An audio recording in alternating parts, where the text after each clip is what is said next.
Let us now start discussing the IISER Aptitude Test 2018, Section C, that is Mathematics.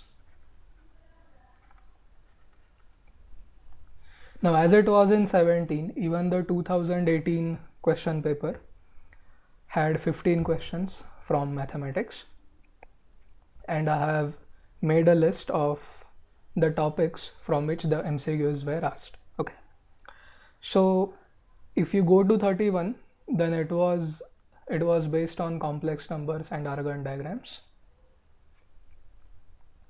Question number 32 is based on functions. Particularly, it is based on properties of compositions or composite functions. Question number 33, it is based on matrices and how to find matrix, how to find determinant of a 3x3 matrix. Question number 34 is based on definite integrals, but particularly it is based on properties of definite integrals. Okay. Question number 35 is based on lines and planes, in fact lines. Okay, and it is related to the concept of non-skew lines. It is related to the concept of non-skew lines. As you might know, in 3 dimensions, 2 lines can either be coincident or parallel or coplanar. See, now in coplanar, I mean the lines which lie on the same plane. Okay, and then we have non-intersecting non-coplanar lines.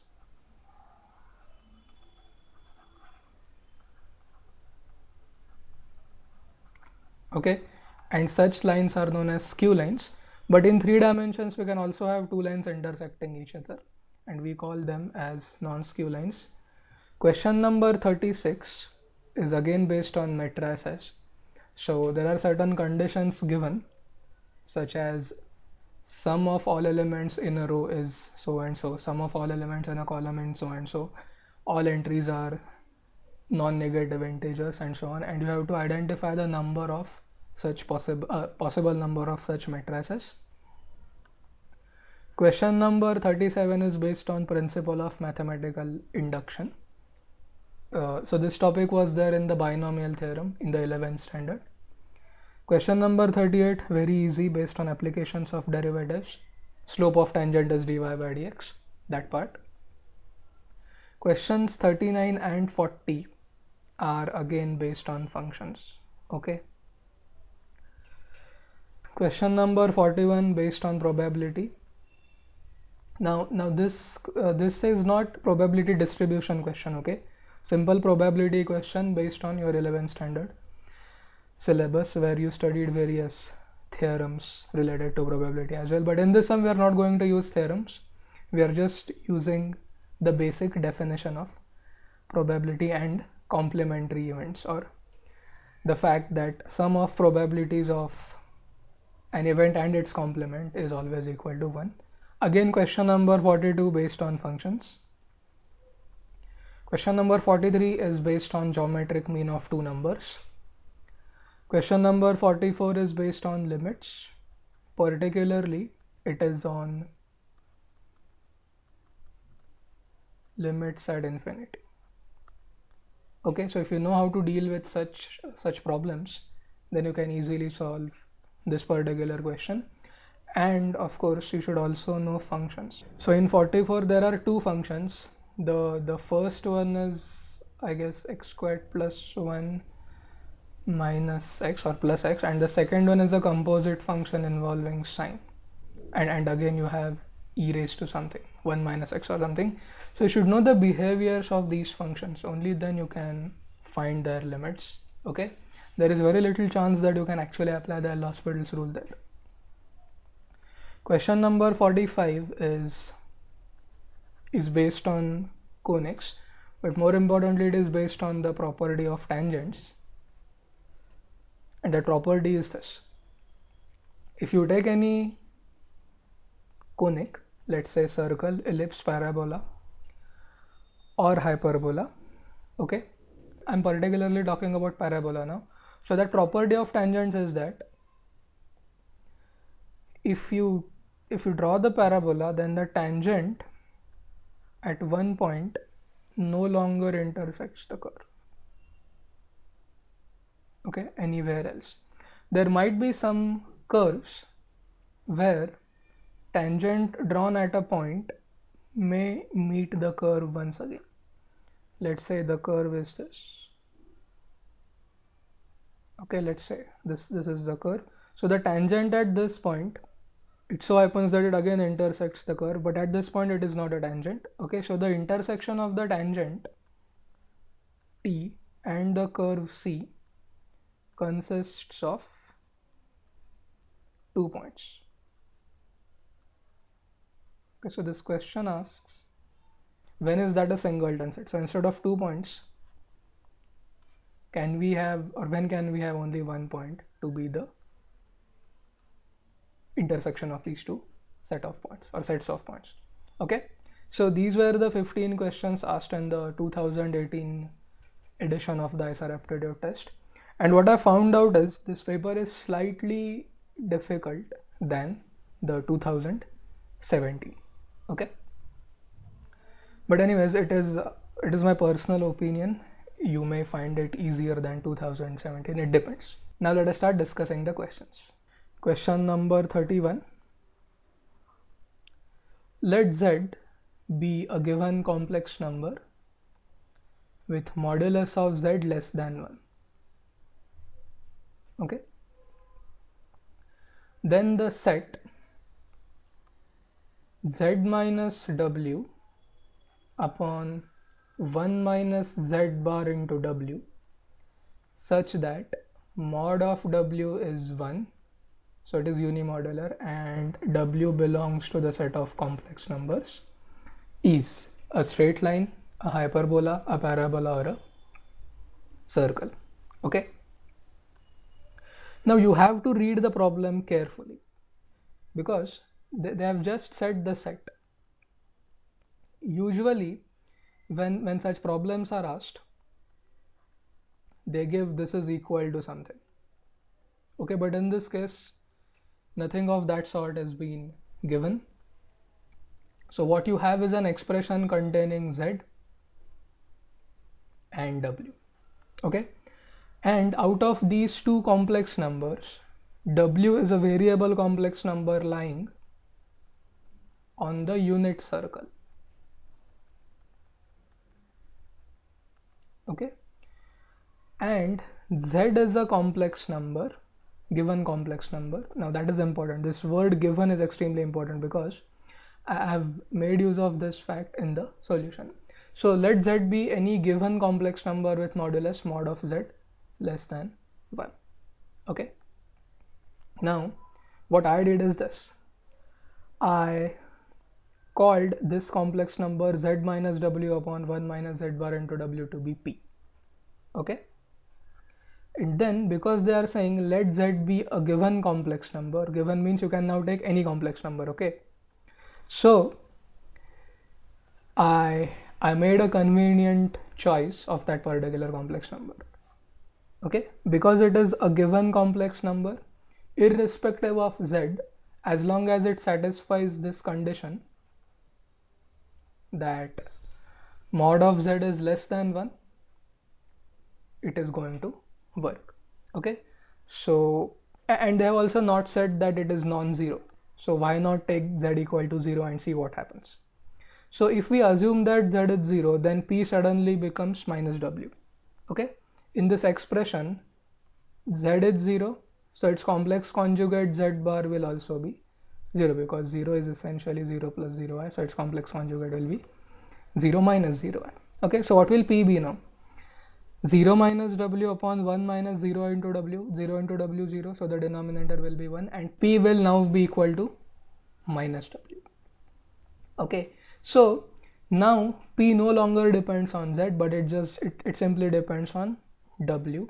But what is W? W is a complex number lying on the unit circle, so its mod must be equal to 1. Therefore, mod of P, which is mod of minus W, which is mod of W, is also equal to 1. Okay, so as W varies, P will vary, isn't it, for a given complex number Z, which was 0 in our case. So no matter what value W takes, P will always lie on the circle because P is equal to minus W. Okay, so if the complex number is x plus iy, its mod and mod of negation of that complex number, that is minus x minus iy, both are same. Okay, so using that we got mod P equal to 1, so it lies on a circle, this time a unit circle, so the correct option is D. Question number 32. Let f, g and h be functions from the set of real numbers to the set of real numbers with f and g invertible. Invertible means these functions are both 1, 1 and onto. Only then the inverse exists. Then which of the following is not always true? Okay, so it may be true in some cases, but it shouldn't be true always. Option A, f of g of h is f of g of h.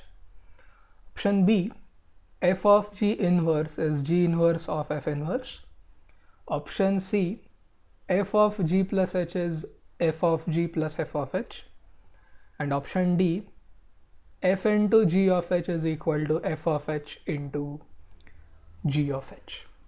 Now I have two methods for you. In the method 1, what I have done is I have listed down some properties possessed by compositions or composite functions. So if you know these properties, then you can easily select the correct options or which correspond to the properties, and then you can discard the incorrect one. And in the method 2, what I have done is I have found out an example which automatically leads to disqualification of one of the options, and because we know that only one is right, that must be the correct option. Okay, so first I will explain you the method 1. Method 1 consists of, as I said, a list of standard results. It is good if you know them because this is not the right time to actually prove them here. Okay, so the first result is the composition of functions is always associative. Okay, now this word associative pops up in many fields. It pops up in logic, associative law. It pops up in set theory. Okay, it pops up in algebra as well. Matrix addition is associative, matrix multiplication is associative, and so on. Okay, so you should know what associative means. It means if we are first finding the composition of g and h, and then we are taking the composition of that with f, we will get the same function if we first compose f and g and then we take its composition with h. Okay, and if you go to the options, this is the option A, f of g of h is equal to f of g of h. So option A is telling you a property which is true for all functions, so it cannot be the right option. Then result 2. So in the result 2, we are saying that if I assume that f of g is invertible, then f of g inverse, so if you are first taking the composition of f and g and then you are taking the inverse, is actually equal to g inverse composed with f inverse. Okay, so again you can prove this result. You may recall that AB inverse is B inverse A inverse. Okay, or AB transpose is B transposed into A transposed. Just like that, we have the property that if FOG is invertible, then FOG inverse is G inverse of f inverse. Now why did I state result 2 here? Because it is given in the problem that f and g are invertible. Okay, that is, they are both 1 1 and on 2. So the result 2 holds, and result 2 is nothing but the option B. F of g inverse is equal to g inverse of f inverse. Okay, then result 3, and that is not option C, that is actually option D. Okay, so I have actually proved this result because it is easier to do that. Option D is saying f into g, so this is not composition, this is multiplication.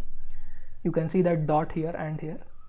So f into g of h is equal to f of h into g of h. So I have proved that result.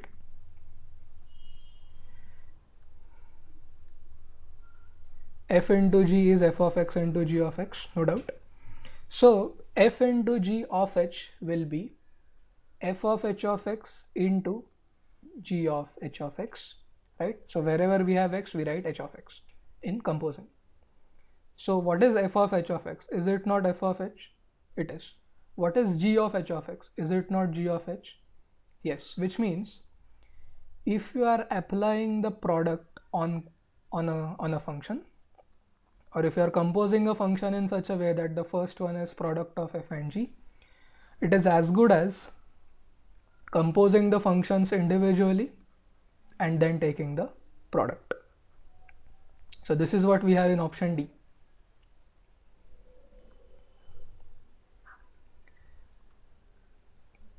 F into g of h, that is, we are first taking the product and then composing, equal to f of h into g of h. So here we are first composing and then taking the product. Okay, so what did we observe?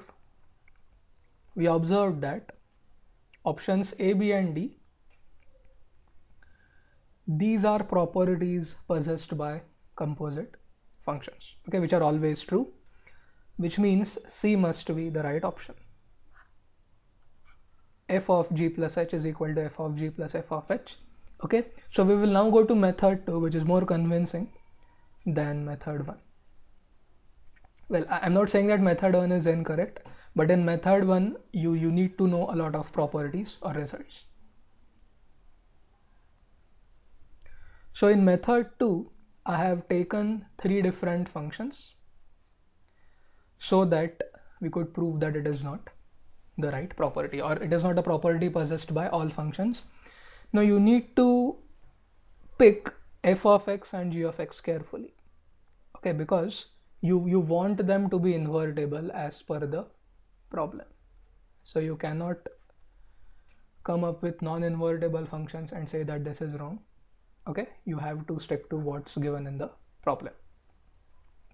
So if f and g are invertible, well, you could have taken both f and g to be x, the identity function, but that won't give you the right option. Okay, so what I've done is I've taken f of x as x cube and g of x as the identity function x, and again I've taken h of x as sin x, a very simple function with no discontinuities whatsoever, and is defined for all real values. Okay, now in the option C, we have got f of g plus h on one side and f of g plus f of h on the other side. F of g plus h equal to f of g plus f of h. Okay, so if we manage to prove that the property does not hold for our choice of functions, then we have got the option. Okay, yes. Now let us start with the LHS, that is f of g plus h. G plus h is x plus sin x, yes, and now we are composing that with f, and it is f of g plus h, and f of x is x cube. So f of g plus h must be x plus sin x bracket cube. So here f is the outer function, which is the cube function, isn't it? Yes, so this is LHS, x plus sin x bracket cube. But are we getting the same thing for RHS? No, RHS is f of g plus f of h. Now what is g?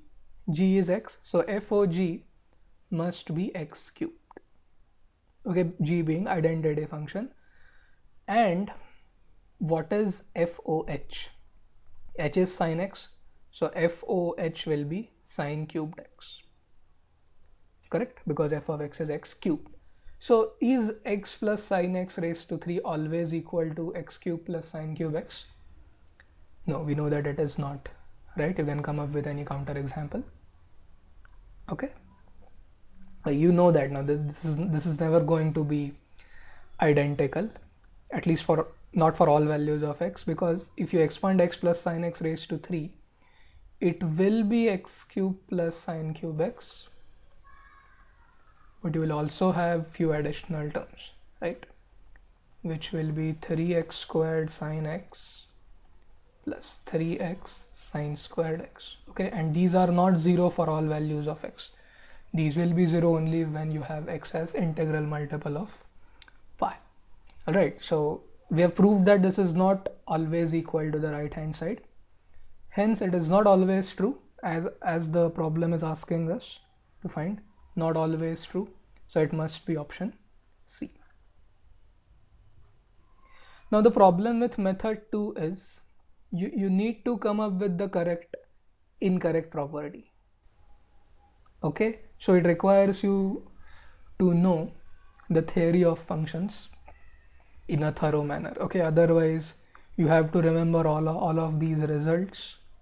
Well, if you are good at functions, then absolutely no doubt you can just, well, there is no need to even write down these properties. Then you could just mark the options and filter out, well, you could just filter out the correct options or correct properties so that you arrive at the incorrect property, which is the correct option. Question number 33. Now this is very simple, CET level MCQ. Consider a matrix A 1 0 0 2 xy 4 3 5 with integer entries and determinant -5. Then a possible value of y is 10, 8, 6 and 1. Now because the determinant of this matrix is given, we start by expanding the determinant of the matrix, and because these two entries in the first row are zeros, we just expand this determinant along the first row. Okay, so it will be 1 into 5x minus 3y, and it is equal to -5. It is given in the problem. Okay, and we have been asked the value of y, so take y on one side. So I shifted -5 here and -3y there, so 3y became 5x plus 5, or 5 common x plus 1, or y will be 5 upon 3 into x plus 1. Okay, now they are saying that this matrix A has integer entries. Now what do we mean by integer entries? You cannot have fractions or irrational numbers. Okay, so here you can say that y is a function of x, but both x and y should be integers. Okay, so x plus 1 should be divisible by 3. Yes, because otherwise that will be a fraction with denominator not equal to 1. The denominator will be 3. And you can also say that y must be divisible by 5, because you can see that factor here, and only one such option exists, isn't it? That option is A, hence it is 10. But I have continued this problem further. Okay, you will get an arithmetic progression for values of x. If x plus 1 is divisible by 3, then x plus 1 must be 3n, where n is any integer, or x is 3n minus 1. Okay, or if you start with minus 1, if you start with 0 as n, then x will be minus 1, which I have not written here. If n is 0, then x will be minus 1.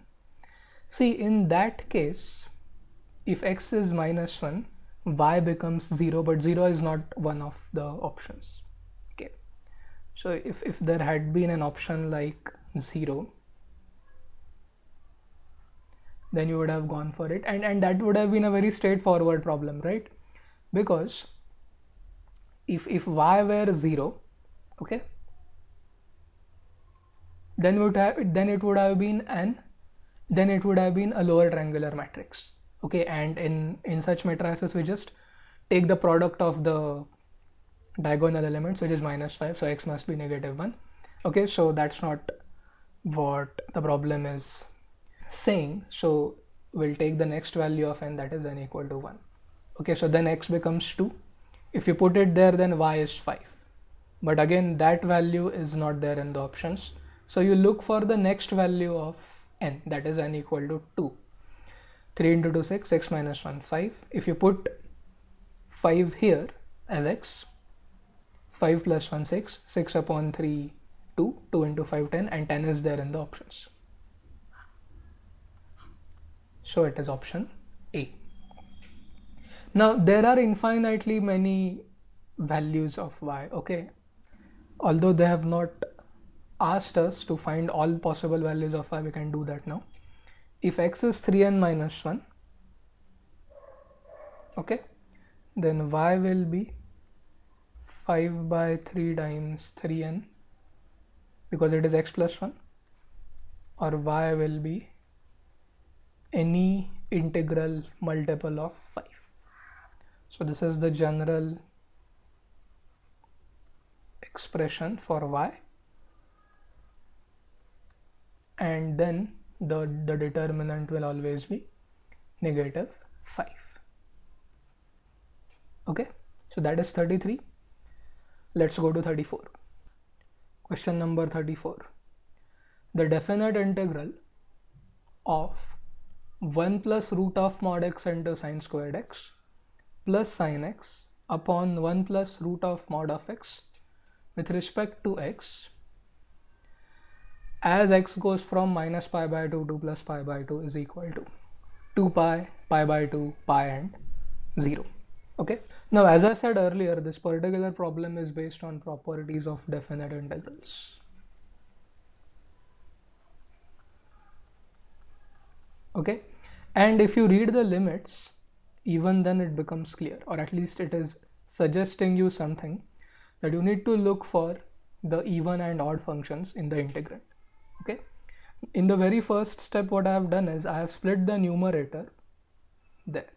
Okay, so the second function is now sine x upon 1 plus root of mod of x, and the first function is now 1 plus root of mod of x upon 1 plus root of mod of x into sine squared x, and this is a proper integral, meaning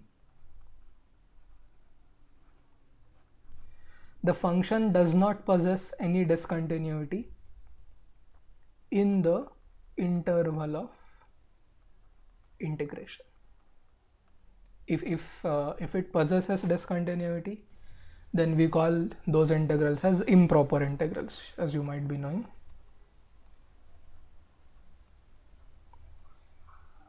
But as of now, this is a proper integral. So you can cancel 1 plus root x, 1 plus root x. So the first term is sine squared x, and the second term is sine x upon 1 plus root of mod of x. Okay, now you might be knowing that root of mod of x or mod of x is even, correct? If you add a constant to any even function, it still remains an even function. So 1 plus root of mod of x is again even. Okay, so its reciprocal will also be even, and product of an odd function, which is sine x, into product of an even function, which is 1 upon 1 plus root of mod of x, is not even. Okay, so this is not like numbers. Odd number into even number is an even number, but odd function into even function is an odd function. So if you know this property, then you can say that the second integral is straight away 0. Because if the function is odd, then the integral from minus a to a of that is 0. We know that. Okay, it is one of the properties.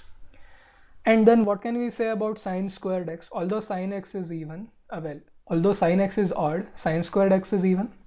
Yes, so the required integral, which is now minus pi by 2 to pi by 2 sine squared x dx, because we cancelled this, will now be 2 times the same integrand with limits 0 and pi by 2, and then you can write sine squared x as 1 minus cos 2x upon 2 and integrate it, putting the limits, you'll get pi by 2 as the final answer. Okay, that is option B. Yes.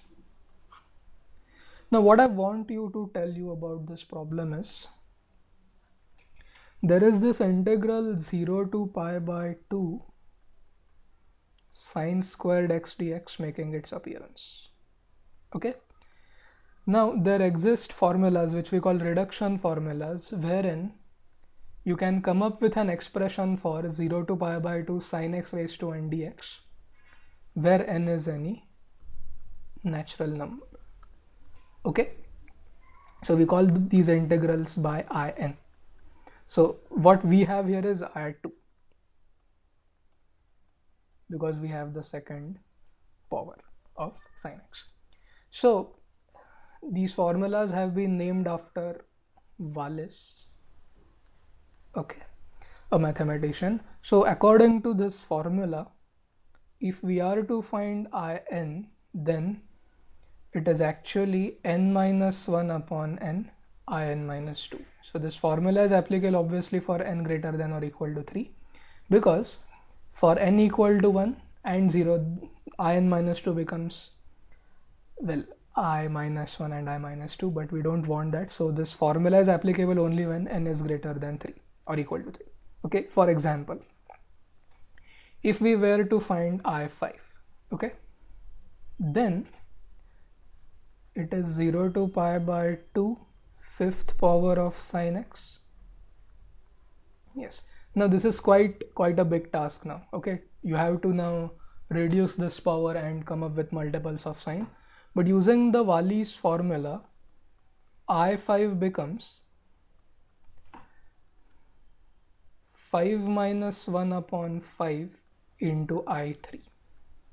Okay, you can prove it using the integration by parts technique, but there is no need now. So in is n minus 1 upon n minus 2, so n is 5 here, so it will be 5 minus 1 upon 5 into I3, so it will be 4 by 5 I3. Again apply the formula, this time n is 3, so it will be 3 minus 1 upon 3 into I1. Now I1 is very easy to find. Okay, so what is I5? I5 is 4 into 2 upon 5 into 3 into I1, which is 0 to pi by 2 sine x dx.